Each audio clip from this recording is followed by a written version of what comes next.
To Kill a Mockingbird by Harper Lee, Chapter 3. Catching Walter Cunningham in the schoolyard gave me some pleasure, but when I was rubbing his nose in the dirt, Jim came by and told me to stop. "You're bigger than he is," he said. "He's as old as you nearly," I said. "He made me start off on the wrong foot. Let him go, Scout. Why?" "He didn't have any lunch," I said, and explained my involvement in Walter's dietary affairs. Walter had picked himself up and was standing quietly listening to Jim and me. His fists were half cocked as if expecting an onslaught from both of us. I stomped at him to chase him away, but Jim put out his hand and stopped me. He examined Walter with an air of speculation. "Your daddy Mr. Walter Cunningham from Old Sarum?" he asked, and Walter nodded.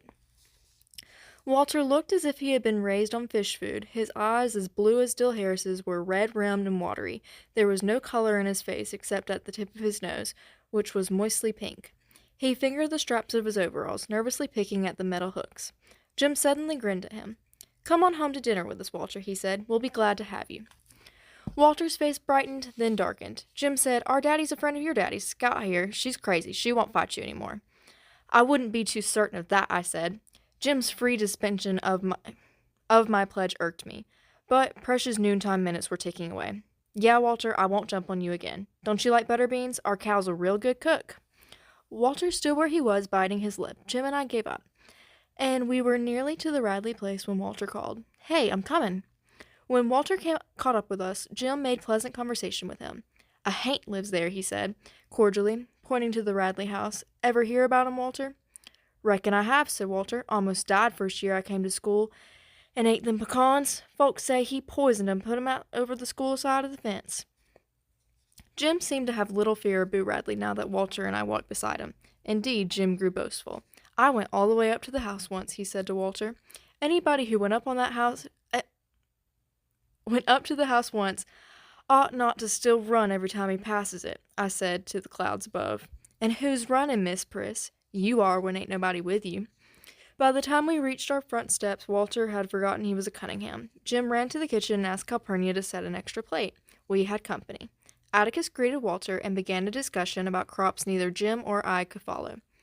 "Reason I can't pass the first grade, Mr. Finch, is I've had to stay out over spring and help Papa with the choppin', but there's another at the house that's field size." "Did you pay a bushel of potatoes for 'em?" I asked, but Atticus shook his head at me. While Walter piled food on his plate, he and Atticus talked together like two men. To the wonderment of Jim and me, Atticus was expounding upon farm problems, when Walter interrupted to ask if there was any molasses in the house. Atticus summoned Calpurnia, who returned bearing the syrup pitcher. She stood waiting for Walter to help himself. Walter poured syrup on his vegetables and meat with a generous hand.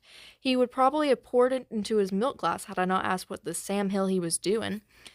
The silver saucer clattered when he replaced the pitcher, and he quickly put his hands in his lap. Then he ducked his head. Atticus shook his head at me again. "But he's gone and drowned his dinner in syrup," I protested. "He's poured it all over." It was then that Calpurnia requested my presence in the kitchen. She was furious, and when she was furious, Calpurnia's grammar became erratic. When in tranquility, her grammar was as good as anybody's in Maycomb. Atticus said Calpurnia had more education than most colored folks. When she squinted down at me, the tiny holes around her eyes deepened. Lines around her eyes deepened. "There's some folks who don't eat like us," she whispered fiercely, "but you ain't called to contradict 'em at the table when they don't. That boy's your company, and if he wants to eat the tablecloth, you let him, you hear?" "He ain't company, Cal. He's just a Cunningham." "Hush your mouth. Don't matter who they are. Anybody sets foot in this house, your company. And you don't let me catch you remarking on their ways like you was so high and mighty. Your folks might be better than the Cunninghams, but you don't count for nothing the way you're disgracing them. If you can't act fit to eat at the table, you can just sit here and eat in the kitchen." Calpurnia sent me through the swinging door to the dining room with a stinging smack.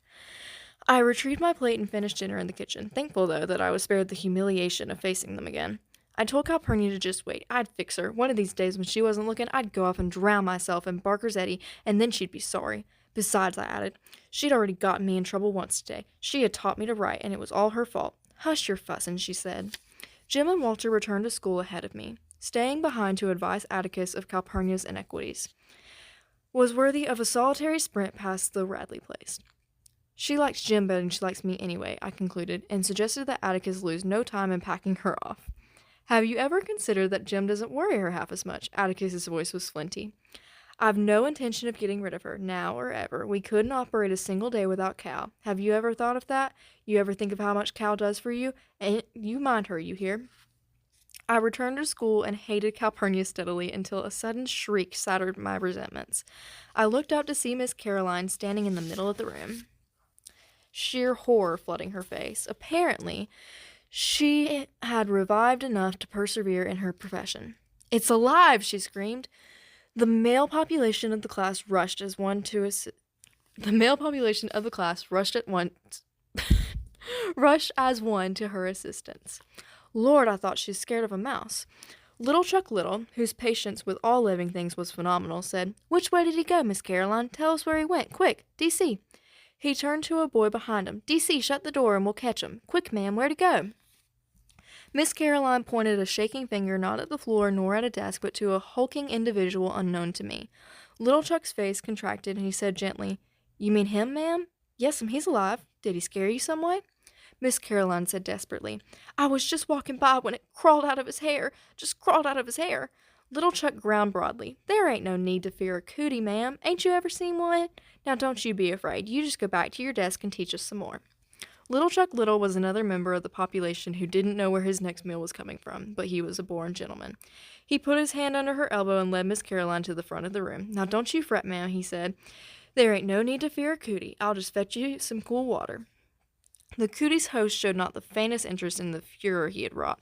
He searched the scalp above his forehead, located his guest, and pinched it between his thumb and forefinger. Miss Caroline watched the process in horrid fascination. Little Chuck brought water in a paper cup. She drank it gratefully. Finally, she found her voice. "What is your name, son?" she asked softly. The boy blinked. "Who, me?" Miss Caroline nodded. "Burris Ewell." Miss Caroline inspected her roll book. "I have a Ewell here, but I don't have a first name. Would you spell your first name for me?" "Don't know how. They call me Burris at home." "Well, Burris," said Miss Caroline, "I think we'd better excuse you for the rest of the afternoon. I want you to go home and wash your hair." From her desk she produced a thick volume, leafed through its pages, and read for a moment. "A good home remedy for Burris. I want you to go home and wash your hair with lye soap. And when you've done that, treat your scalp with kerosene." "What for, missus?" "To get rid of the cooties. You see, Burris, the other children might catch them, and you wouldn't want that, would you?" The boy stood up. He was the filthiest human I had ever seen. His neck was dark gray, the backs of his hands were rusty, and his fingernails were black deep into the quick. He peered at Miss Caroline from a fist-sized clean space on his face. No one had noticed him probably, because Miss Caroline and I had entertained the class most of the morning. "And Burris," said Miss Caroline, "please bathe yourself before you come back tomorrow." The boy laughed rudely.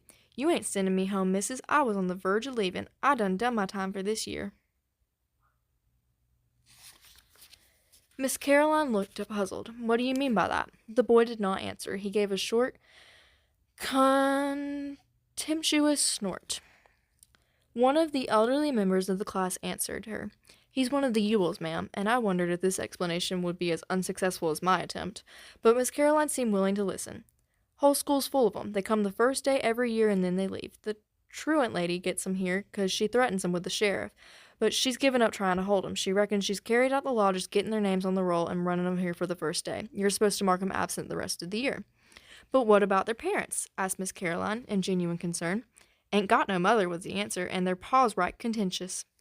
Burris Ewell was flattered by the recital. "Been coming to the first day of the first grade for 3 years now," he said expansively. "Reckon if I'm smart this year, they'll promote me to the second."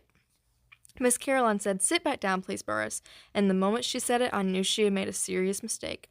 The boy's condescension flashed to anger. "You try and make me, missus." Little Chuck Little got to his feet. "Let him go, ma'am," he said. "He's a mean one, a hard-down mean one. He's liable to start something, and there's some little folks here." He was among the most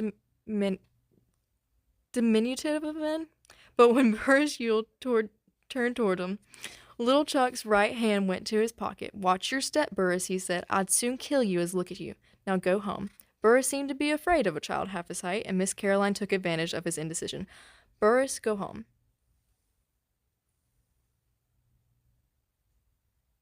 "If you don't, I'll call the principal," she said. "I'll have to report this anyway." The boy snorted and slouched leisurely to the door, safely out of range. He turned and shouted, "Report and be damned to ye! Ain't no snot-nosed slut of a school teacher even born can make me do nothing. You ain't making me go nowhere, missus. You just remember that. You ain't making me go nowhere." He waited until he was sure she was crying, then he shuffled out of the building. Soon we were clustered around her desk, trying in our various ways to comfort her. He was a real mean one, below the belt. You ain't called to teach on folks like that. Them ain't Maycomb's ways. Miss Caroline, not really. Now don't you fret, ma'am. Miss Caroline, why don't you read us a story? The cat thing was real fine this morning. Miss Caroline smiled, blew her nose, said thank you, darlings, dispersed us, opened a book, and mystified the first grade with a long narrative about a toad frog that lived in a hall. When I passed the Radley place for the 4th time that day, twice at a full gallop, my gloom had deepened to match the house. If the remainder of the school year were as fraught with drama as the first day, perhaps it would be mildly entertaining. But the prospect of spending 9 months refraining from reading and writing made me think of running away. By late afternoon, most of my traveling plans were complete. When Jim and I raced each other up the sidewalk to meet Atticus coming home from work, I didn't give him much of a race. It was our habit to run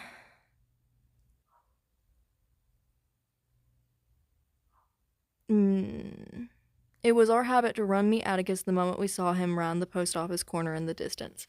Atticus seemed to have forgotten my noontime fall from grace. He was full of questions about school. My replies were monosyllabic, and he did not press me. Perhaps Calpurnia sensed that my day had been a grim one. She let me watch her fix supper. "Shut your eyes and open your mouth, and I'll give you a surprise," she said. It was not often she made that crackling bread. She said she never had time, but with both of us at school today had been an easy day for her. She knew I loved crackling bread. "I missed you today," she said. "The house got so lonesome long about 2 o'clock. I had to turn on the radio." "Why? Jim and me ain't ever in the house unless it's raining." "I know," she said, "but one of you's always in calling distance. I wonder how much of the day I spend just calling after you." "Well," she said, getting up from the kitchen chair, "it's enough time to make a pan of crackling bread, I reckon. You run along now and let me get supper on the table." Calpurnia bent down and kissed me. I ran along, wondering what had come over her. She had wanted to make up with me, that was it. She had always been too hard on me. She had seen the error of her fractious ways. She was sorry and too stubborn to say so. I was weary from the day's crimes. After supper, Atticus sat down with the paper and called, "Scout, ready to read?" The Lord sent me more than I could bear, and I went to the front porch. Atticus followed me. "Something wrong, Scout?" I told Atticus I didn't feel very well, and I didn't think I'd go to school anymore if it was all right with him. Atticus sat down in the swing and crossed his legs. His fingers wandered to his watch pocket. He said that was the only way he could think. He waited in amiable silence, and I sought to reinforce my position. "You never went to school, and you do all right, so I'll just stay home too. You can teach me like Granddaddy taught you and Uncle Jack." "No, I can't," said Atticus. "I have to make a living. Besides, they'd put me in jail if I kept you at home. Dose of magnesia for you tonight and school tomorrow." "I'm feeling all right, really." "Thought so. Now what's the matter?" Bit by bit, I told him the day's misfortunes. "And she said you taught me all wrong, so we can't ever read anymore. Ever. Please don't send me back. Please, sir." Atticus stood up and walked to the end of the porch. When he completed his examination of the wisteria vine, he strolled back to me. "First of all," he said, "if you can learn a simple trick, Scout, you'll get along a lot better with all kinds of folks. You never really understand a person until you consider things from his point of view." "Sir?" "Until you climb into his skin and walk around in it."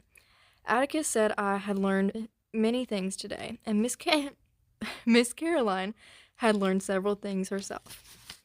She had learned not to hand something to a Cunningham, for one thing, but if Walter and I had to put ourselves in her shoes, we'd have seen it was an honest mistake. I have the hiccups, sorry. On her part. We could not expect her to learn all of Maycomb's ways in one day, and we could not hold her responsible when she knew no better. "I'll be dogged," I said. I didn't know no better than not to read to her.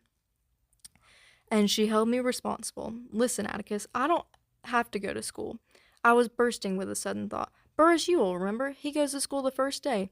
The truant lady reckons she carried out the law when she gets his name on the roll." "You can't do that, Scout," Atticus said. "Sometimes it's better to bend the law a little in special cases. In your case, the law remains rigid. So to school you must go." "I don't see why I have to when he doesn't." "Then listen. Atticus said the Yules had been the disgrace of Maycomb for 3 generations. None of them had done an honest day's work in his recollection. He said that some Christmas, when he was getting rid of the tree, he would take me with him and show me where and how they lived. They were people, but they lived like animals. They can go to school anytime they want to when they show the faintest symptom of wanting an education, said Atticus. There are ways of keeping them in school by force, but it's silly to force people like the Yules into a new environment. If I didn't go to school tomorrow, you'd force me to. Let us leave it at this, Atticus said dryly. You, Miss Scoutfinch, are one of the common folk. You must obey the law. He said that the Yules were members of an exclusive society made up of Yules. In certain circumstances, the common folk judiciously allowed them certain privileges by the simple method of becoming blind to some of the Yules' activities.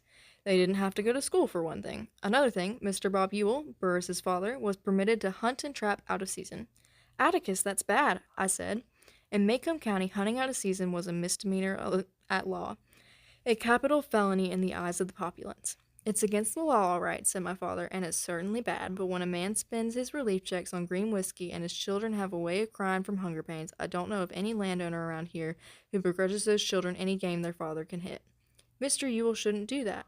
Of course he shouldn't, but he'll never change his ways. Are you going to take out your disapproval on his children? No, sir, I murmured, and made a final stand. But if I keep on going to school, we can't ever read anymore. That's really bothering you, isn't it? Yes, sir.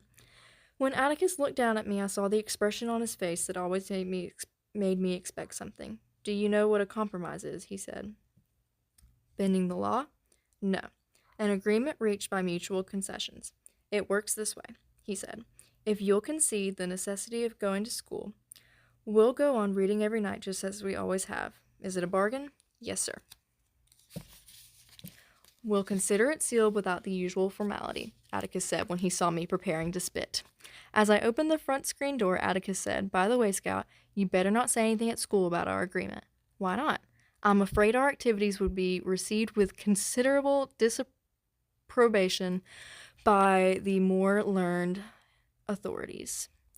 Jim and I were accustomed to our father's last will and testament diction, and we were at all times free to interrupt Atticus for a translation when it was beyond our understanding. Ha, sir? I never went to school, he said, but I have a feeling that if you tell Miss Caroline we read every night, she'll get after me, and I wouldn't want her after me. Atticus kept us in fits that evening, gravely reading columns of print about a man who sat on a flagpole for no discernible reason, which was reason enough for Jim to spend the following Saturday aloft in the treehouse. Jim sat from after breakfast until sunset and would have probably remained overnight had not Atticus severed his supply lines. I had spent most of the day climbing up and down running errands for him, providing him with literature, nourishment, and water, and was carrying him blankets for the night when Atticus said if I paid no attention to him, Jim would come down. Atticus was right.